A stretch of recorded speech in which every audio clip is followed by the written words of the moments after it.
नमस्कार।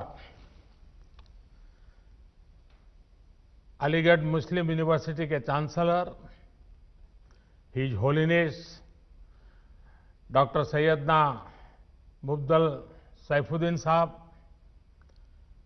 शिक्षा मंत्री डॉक्टर रमेश पोखरियाल निशंक जी, शिक्षा राज्य मंत्री श्रीमान संजय धोत्रे जी,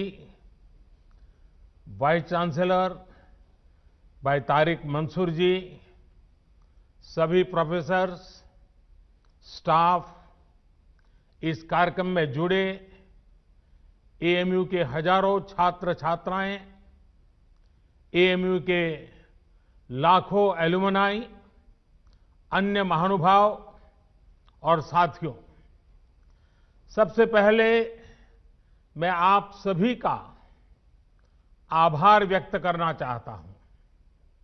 आपने एएमयू के शताब्दी समारोह के इस ऐतिहासिक अवसर पर मुझे अपनी खुशियों के साथ जुड़ने का मौका दिया है। मैं तस्वीरों में देख रहा था, century gate, social science department, mass communication, तमाम विभागों की बिल्डिंग्स को खूबसूरती से सजाया गया है। ये सिर्फ बिल्डिंग नहीं है, इनके साथ शिक्षा का जो इतिहास जुड़ा है वो भारत की अमूल्य धरोहर है। आज एएमयू से तालीम लेकर निकले सारे लोग भारत के सर्वश्रेष्ठ स्थानों पर और संस्थानों में नहीं बल्कि दुनिया के सैकड़ों देशों में छाए हुए हैं। मुझे विदेश यात्रा के दौरान अक्सर यहां के एलुमनाई मिलते हैं जो बहुत गर्व से बताते हैं कि मैं एएमयू से पढ़ा हूं। एएमयू के एलुमनाई कैंपस से अपने साथ हंसी मजाक और शेरो शायरी का एक अलग अंदाज लेकर आते हैं। वो दुनिया में कहीं भी हो भारत की संस्कृति का प्रतिनिधित्व करते हैं। प्राउड अलीग्स, यही कहते हैं ना आप लोग, पार्टनर्स, आपके इस गर्व की वजह भी है। अपने 100 वर्ष के इतिहास में एएमयू ने लाखों जीवन को तराशा है, संवारा है, एक आधुनिक और वैज्ञानिक सोच दी है, समाज के लिए, देश के लिए कुछ करने की प्रेरणा जगाई है। मैं सभी के नाम लूंगा तो समय शायद बहुत कम पड़ जाएगा। एएमयू की ये पहचान, इस सम्मान का आधार उसके वो मूल्य रहे हैं जिन पर सर सैयद अहमद खान द्वारा इस संस्थान की स्थापना की गई है। ऐसे प्रत्येक छात्र छात्रा और इन 100 वर्षों में एएमयू के माध्यम से देश की सेवा करने वाले प्रत्येक टीचर प्रोफेसर का भी मैं अभिनंदन करता हूं। अभी कोरोना के इस संकट के दौरान भी एएमयू ने जिस तरह समाज की मदद की वो अभूतपूर्व है।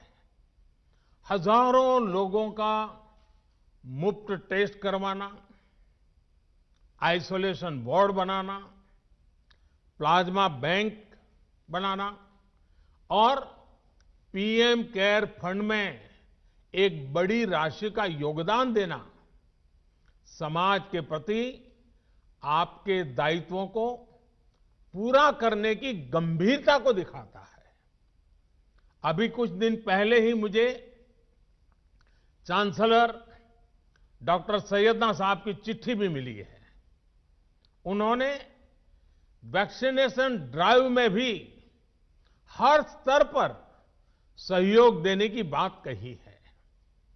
देश को सर्वोपरि रखते हुए ऐसे ही संगठित प्रयासों से आज भारत कोरोना जैसी वैश्विक महामारी का सफलता से मुकाबला कर रहा है।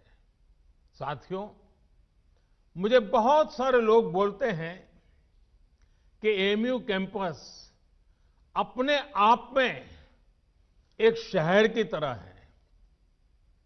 अनेकों डिपार्टमेंट्स, दर्जनों हॉस्टल्स, हजारों टीचर्स, प्रोफेसर्स, लाखों स्टूडेंट्स के बीच एक मिनी इंडिया भी नजर आता है। एएमयू में भी एक तरफ उर्दू पढ़ाई जाती है तो हिंदी भी, अरबी पढ़ाई जाती है तो यहां संस्कृत की शिक्षा का भी एक सदी पुराना संस्थान है।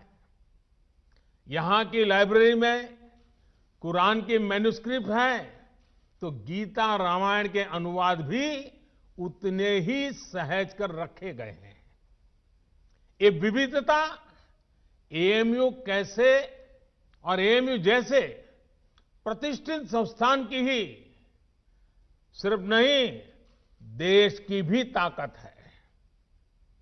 हमें इस शक्ति को न भूलना है, न ही इसे कमजोर पड़ने देना है।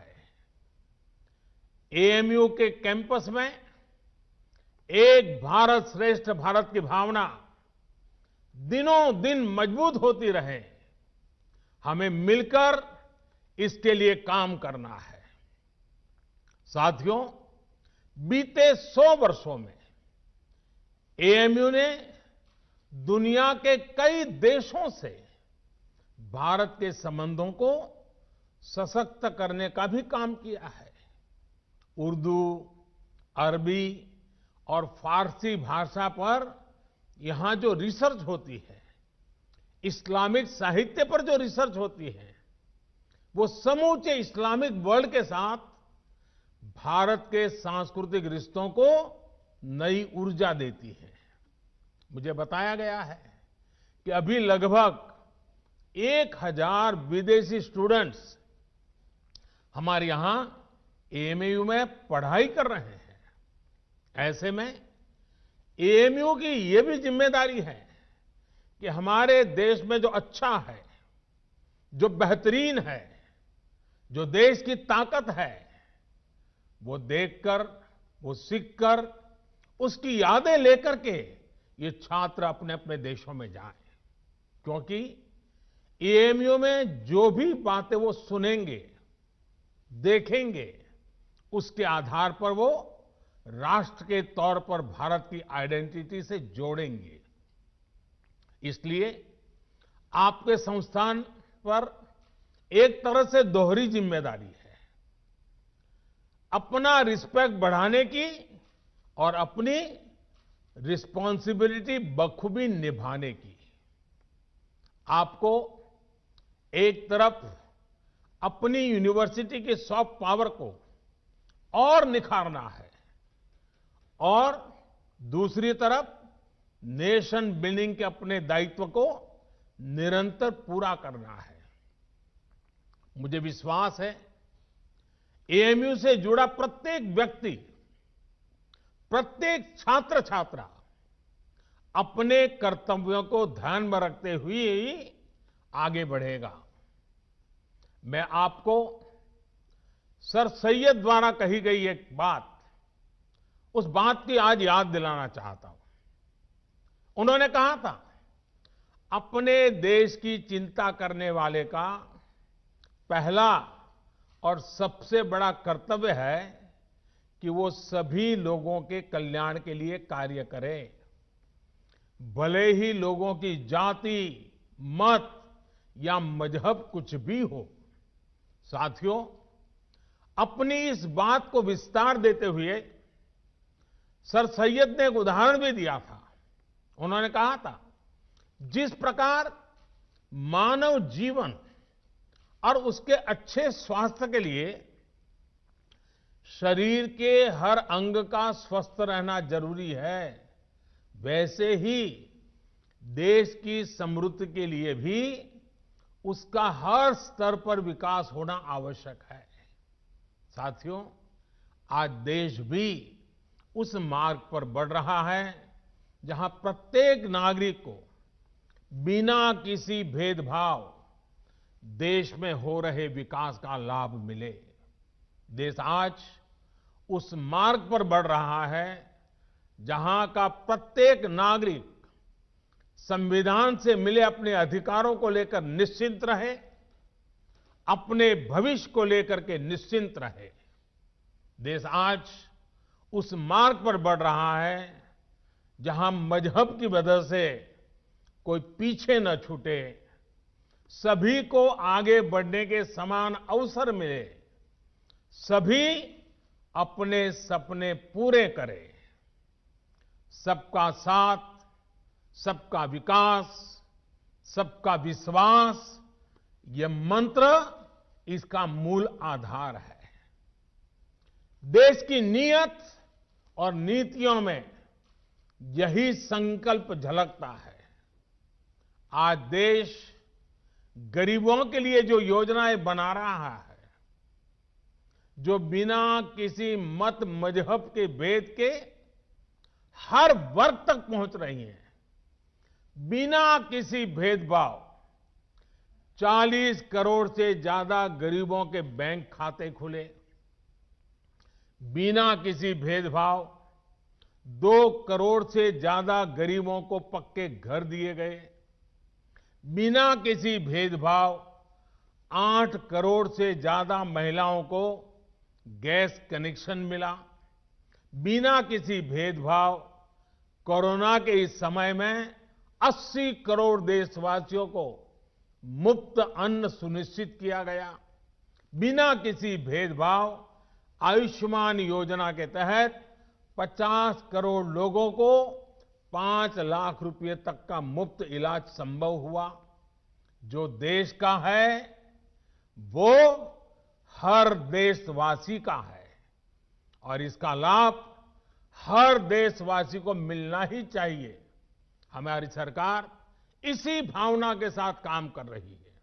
साथियों, कुछ दिन पहले मेरी मुलाकात अलीगढ़ मुस्लिम यूनिवर्सिटी के ही एक एल्यूमनाई से हुई थी। वो एक इस्लामिक स्कॉलर भी है। उन्होंने एक बहुत इंटरेस्टिंग बात मुझे बताई जो मैं आपसे भी शेयर करना चाहता हूं। स्वच्छ भारत मिशन के तहत जब देश में 10 करोड़ से ज्यादा शौचालय बने तो इसका लाभ सभी को हुआ।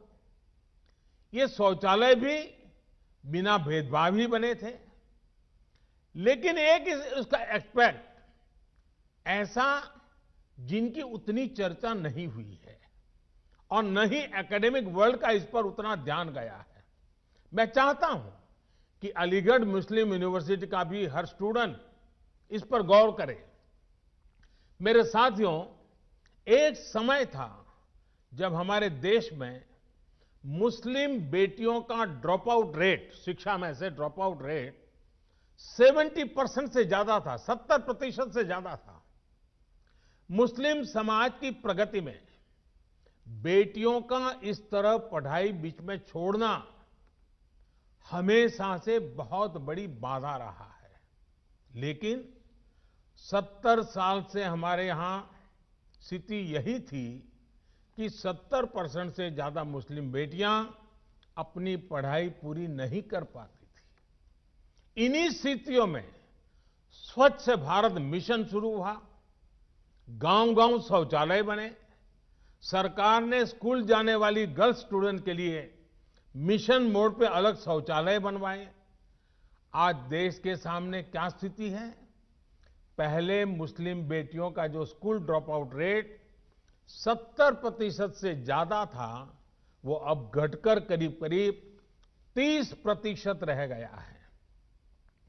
पहले लाखों मुस्लिम बेटियां शौचालय की कमी की वजह से पढ़ाई छोड़ देती थी। अब हालात बदल रहे हैं। मुस्लिम बेटियों का ड्रॉप रेट कम से कम हो, इसके लिए केंद्र सरकार निरंतर प्रयास कर रही है। आपकी अलीगढ़ मुस्लिम यूनिवर्सिटी में भी स्कूल ड्रॉप आउट छात्र छात्राओं के लिए ब्रिज कोर्स चलाया जा रहा है। और अभी मुझे एक और बात बताई गई है जो बहुत अच्छी लगी है। एएमयू में अब फीमेल स्टूडेंट्स की संख्या बढ़कर 35% हो गई है। मैं आप सबको बधाई देना चाहूंगा। मुस्लिम बेटियों की शिक्षा पर, उनके सशक्तिकरण पर सरकार का बहुत ध्यान है। पिछले 6 साल में सरकार द्वारा करीब करीब 1 करोड़ मुस्लिम बेटियों को स्कॉलरशिप दी गई है।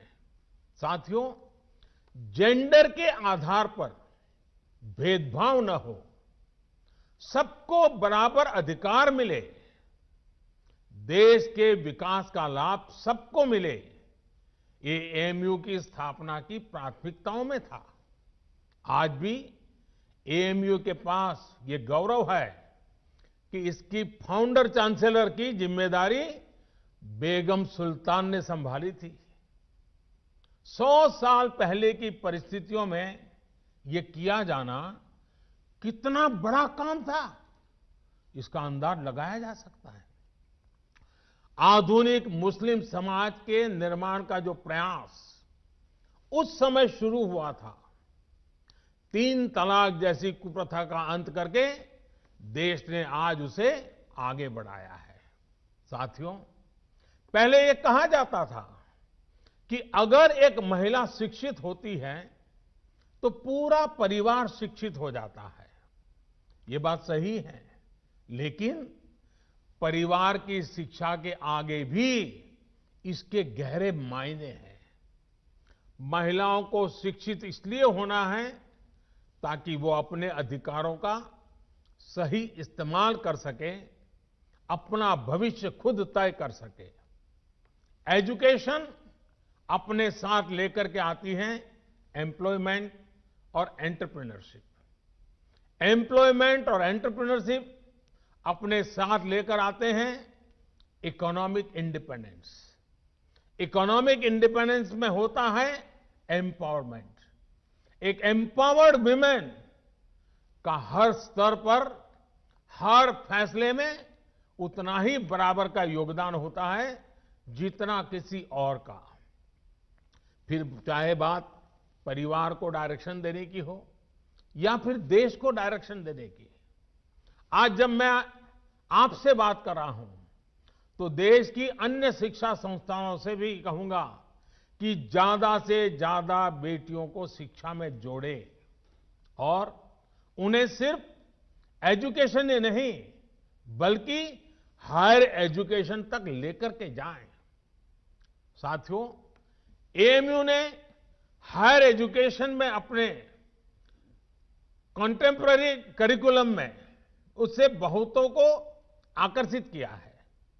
आपकी यूनिवर्सिटी में इंटर डिसिप्लिनरी विषय पहले से पढ़ाए जाते हैं। अगर कोई छात्र साइंस में अच्छा है और उसे हिस्ट्री भी अच्छी लगती है तो ऐसी मजबूरी क्यों हो कि वो किसी एक को ही चुन सके। यही भावना नई राष्ट्रीय शिक्षा नीति में है, न्यू एजुकेशन पॉलिसी में है। इसमें 21वीं सदी में भारत के स्टूडेंट्स की जरूरतों, उसके इंटरेस्ट को सबसे ज्यादा ध्यान में रखा गया है। हमारे देश का युवा नेशन फर्स्ट के आह्वान के साथ देश को आगे बढ़ाने के लिए प्रतिबद्ध है। वो नए नए स्टार्टअप्स के जरिए देश की चुनौतियों का समाधान निकाल रहा है। रेशनल थिंकिंग और साइंटिफिक आउटलुक उनकी पहली प्रायोरिटी है। राष्ट्रीय शिक्षा नीति में भारत के युवाओं की इसी एस्पिरेशंस को प्राथमिकता दी गई है। हमारी कोशिश ये भी है कि भारत का एजुकेशन इकोसिस्टम दुनिया के आधुनिक शिक्षा व्यवस्थाओं में से एक बने। नई नेशनल एजुकेशन पॉलिसी में जो मल्टीपल एंट्री है, एग्जिट पॉइंट की व्यवस्था है, उससे स्टूडेंट्स को अपनी शिक्षा के बारे में फैसले लेने में आसानी हो गई। हर एग्जिट ऑप्शन के बाद उन्हें एप्रोप्रिएट सर्टिफिकेट भी दिया जाएगा। ये स्टूडेंट्स को पूरे कोर्स की फीस की चिंता किए बिना अपना फैसला लेने की आजादी होगी। साथियों, सरकार हायर एजुकेशन में नंबर ऑफ एनरोलमेंट्स बढ़ाने और सीटें बढ़ाने के लिए भी लगातार काम कर रही है। वर्ष 2014 में हमारे देश में 16 आईआईटीज थी, 16। आज 23 आईआईटीज हैं, 23।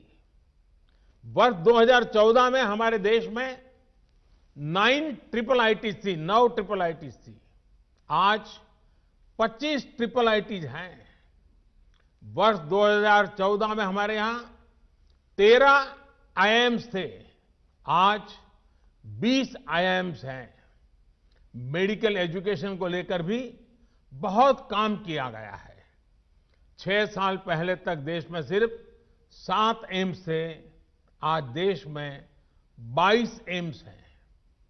शिक्षा चाहे ऑनलाइन हो या ऑफलाइन, सभी तक पहुंचे, बराबरी से पहुंचे, सभी का जीवन बदले, हम इसी लक्ष्य के साथ काम कर रहे हैं। साथियों, एएमयू के 100 साल पूरे होने पर मेरी आप सभी युवा पार्टनर्स से कुछ और अपेक्षाएं भी हैं। क्यों ना 100 साल के इस मौके पर एएमयू के 100 हॉस्टल्स एक एक्स्ट्रा करिकुलर टास्क करें। ये टास्क देश की आजादी के 75 साल पूरे होने से जुड़े हों। जैसे एएमयू के पास इतना बड़ा इनोवेटिव और रिसर्च ओरिएंटेड टैलेंट है, क्यों न हॉस्टल के छात्र ऐसे स्वतंत्रता संग्राम के सेनानियों पर रिसर्च करके उनके जीवन को देश के सामने लाए, जिनके बारे में अभी उतनी जानकारी नहीं है। कुछ स्टूडेंट्स इन महापुरुषों के जन्मस्थान जाएं, उनकी कर्मभूमि जाएं, उनके परिवार के लोग अब कहां हैं, उनसे संपर्क करें। कुछ स्टूडेंट्स ऑनलाइन रिसोर्स को एक्सप्लोर करें। उदाहरण के तौर पर 75 हॉस्टल्स एक एक आदिवासी फ्रीडम फाइटर पर एक एक रिसर्च डॉक्यूमेंट तैयार कर सकते हैं। इसी तरह 25 हॉस्टल्स महिला फ्रीडम फाइटर्स पर रिसर्च कर सकते हैं, काम कर सकते हैं। एक और काम है जो देश के लिए एएमयू के छात्र छात्राएं कर सकते हैं। एएमयू के पास देश की इतनी बेशकीमती प्राचीन पांडुलिपियां हैं। ये सब हमारी सांस्कृतिक धरोहर है। मैं चाहूंगा कि आप टेक्नोलॉजी के माध्यम से इन्हें डिजिटल, इन्हें वर्चुअल अवतार में पूरी दुनिया के सामने लाएं। मैं एएमयू के विशाल एलुमनाई नेटवर्क को भी आह्वान करता हूं कि नए भारत के निर्माण में अपनी भागीदारी और बढ़ाएं। आत्मनिर्भर भारत अभियान को सफल बनाने के लिए, वोकल फॉर लोकल को सफल बनाने के लिए बहुत कुछ किया जाना बाकी है। इसे लेकर अगर मुझे एएमयू से सुझाव मिले, एएमयू एलुमनाई के सुझाव मिले, तो मुझे बहुत खुशी होगी। साथियों, आज पूरी दुनिया की नजरें भारत पर है। जिस सदी को भारत की सदी बताया जा रहा है, उस लक्ष्य की तरफ भारत कैसे आगे बढ़ता है, इसे लेकर पूरी दुनिया में क्यूरियोसिटी है। इसलिए आज हम सभी का एकमात्र और एकनिष्ठ लक्ष्य ये होना चाहिए कि भारत को आत्मनिर्भर कैसे बनाएं। हम कहां और किस परिवार में पैदा हुए, किस मत मजहब में बड़े हुए, इससे भी अहम यह है कि हर एक नागरिक की आकांक्षाएं और उसके प्रयास देश की आकांक्षाओं से कैसे जुड़े। जब इसको लेकर एक मजबूत नींव पड़ेगी तो लक्ष्य तक पहुंचना और आसान हो जाएगा। साथियों, समाज में वैचारिक मतभेद होते हैं, ये स्वाभाविक भी है, लेकिन जब बात राष्ट्रीय लक्ष्यों के प्राप्ति की हो तो हर मतभेद किनारे रख देना चाहिए। जब आप सभी युवा साथी इस सोच के साथ आगे बढ़ेंगे तो ऐसी कोई मंजिल नहीं जो हम मिलकर के हासिल न कर सके। शिक्षा हो, आर्थिक विकास हो, बेहतर रहन सहन हो, अवसर हो, महिलाओं का हक हो, सुरक्षा हो, राष्ट्रवाद हो, ये जो चीजें हैं जो हर नागरिक के लिए जरूरी होती है, ये कुछ ऐसे मुद्दे हैं जिन पर हम अपनी राजनीतिक या वैचारिक मजबूरियों के नाम पर असहमत हो ही नहीं सकते। यहां अलीगढ़ मुस्लिम यूनिवर्सिटी में इन मुद्दों पर बात करना मेरे लिए इसलिए भी स्वाभाविक है क्योंकि यहां से स्वतंत्रता के अनेक सेनानी निकले हैं, इस मिट्टी से निकले हैं। इन स्वतंत्रता सेनानियों की भी अपनी पारिवारिक, सामाजिक, वैचारिक परवरिश थी, अपने अपने विचार थे, लेकिन जब गुलामी से मुक्ति की बात आई तो सारे विचार आजादी के एक लक्ष्य के साथ ही जुड़ गए। साथियों, हमारे पूर्वजों ने जो आजादी के लिए किया वही काम अब आपको, युवा पीढ़ी को नए भारत के निर्माण के लिए करना है। जैसे आजादी एक कॉमन ग्राउंड थी, वैसे ही नए भारत के लिए हमें एक कॉमन ग्राउंड पर काम करना है। नया भारत आत्मनिर्भर होगा, हर प्रकार से संपन्न होगा तो लाभ भी सभी 130 करोड़ से ज्यादा देशवासियों को होगा। ये विमर्श समाज के हर हिस्से तक पहुंचे, ये काम आप कर सकते हैं, युवा साथी कर सकते हैं। साथियों, हमें यह समझना होगा कि सियासत सोसाइटी का एक अहम हिस्सा है, लेकिन सोसाइटी में सियासत के अलावा भी दूसरे मसले हैं। सियासत और सत्ता की सोच से बहुत बड़ा, बहुत व्यापक किसी भी देश का समाज होता है। पॉलिटिक्स के ऊपर भी समाज को आगे बढ़ाने के लिए बहुत स्पेस होती है। उस स्पेस को भी एक्सप्लोर करते रहना बहुत जरूरी है। ये काम हमारे एएमयू जैसे कैंपस कर सकते हैं, आप सभी कर सकते हैं। साथियों, न्यू इंडिया के विजन की जब हम बात करते हैं तो उसके मूल में भी यही है कि राष्ट्र के, समाज के विकास को राजनीतिक चश्मे से न देखा जाए। हां, जब हम इस बड़े उद्देश्य के लिए साथ आते हैं तो संभव है कि कुछ तत्व इससे परेशान हो। ऐसे तत्व दुनिया की हर सोसाइटी में मिल जाएंगे। ये कुछ ऐसे लोग होते हैं जिनके अपने स्वार्थ होते हैं, वो अपने स्वार्थ को सिद्ध करने के लिए हर हथकंडा अपनाएंगे, हर प्रकार की नेगेटिविटी फैलाएंगे। लेकिन जब हमारे मन और मस्तिष्क में नए भारत का निर्माण सर्वोच्च होगा तो ऐसे लोगों का स्पेस अपने आप में सिकुड़ता जाएगा। साथियों, पॉलिटिक्स इंतजार कर सकती है, सोसाइटी इंतजार कर सकती है, देश का डेवलपमेंट का इंतजार नहीं कर सकता। गरीब समाज के किसी भी वर्ग का हो, वो इंतजार नहीं कर सकता। महिलाएं, वंचित, पीड़ित, शोषित विकास का इंतजार नहीं कर सकते। सबसे बड़ी बात, हमारे युवा, आप सभी और इंतजार नहीं करना चाहेंगे। पिछली शताब्दी में मतभेदों के नाम पर बहुत वक्त पहले ही जाया हो चुका है। अब वक्त नहीं गंवाना है। सभी को एक लक्ष्य मिलकर, एक लक्ष्य के साथ मिलकर नया भारत, आत्मनिर्भर भारत बनाना है। साथियों, 100 साल पहले 1920 में जो युवा थे, उन्हें देश की आजादी के लिए संघर्ष करने का, खुद को समर्पित करने का, बलिदान देने का अवसर मिला था।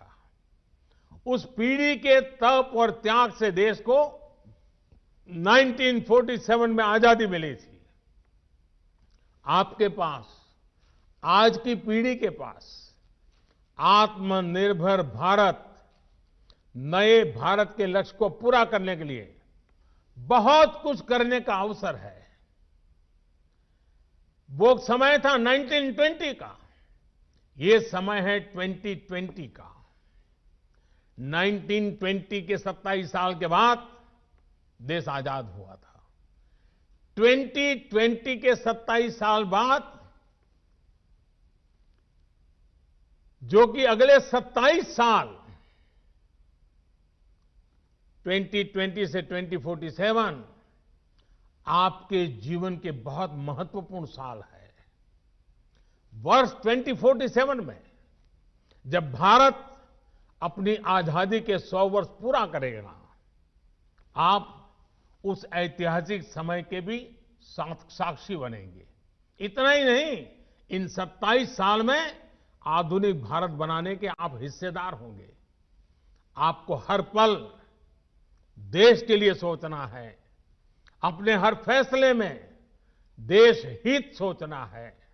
आपका हर निर्णय देश हित को आधार बनाते हुए ही होना चाहिए। मुझे विश्वास है, हम सब साथ मिलकर आत्मनिर्भर भारत के सपनों को पूरा करेंगे।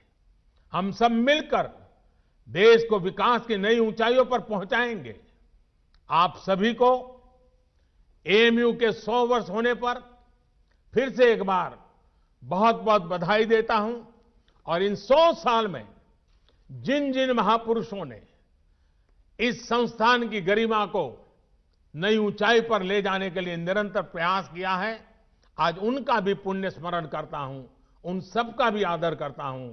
और फिर एक बार आज के इस पवित्र अवसर से भविष्य के लिए अनेक अनेक शुभकामनाएं देता हूं। विश्व भर में फैले हुए अलुमनाई को भी मैं उत्तम स्वास्थ्य के लिए एक शुभकामना करता हूं, उनके उत्तम भविष्य के लिए भी शुभकामनाएं करता हूं। और एएमयू के भी उत्तम भविष्य के लिए अनेक अनेक शुभकामनाओं के साथ मैं आपको विश्वास दिलाता हूं कि ये सरकार आपकी प्रगति के लिए, आपके सपनों को साकार करने के लिए हम भी कभी पीछे नहीं रहेंगे। इसी एक विश्वास के साथ आपका बहुत बहुत धन्यवाद। बहुत बहुत धन्यवाद।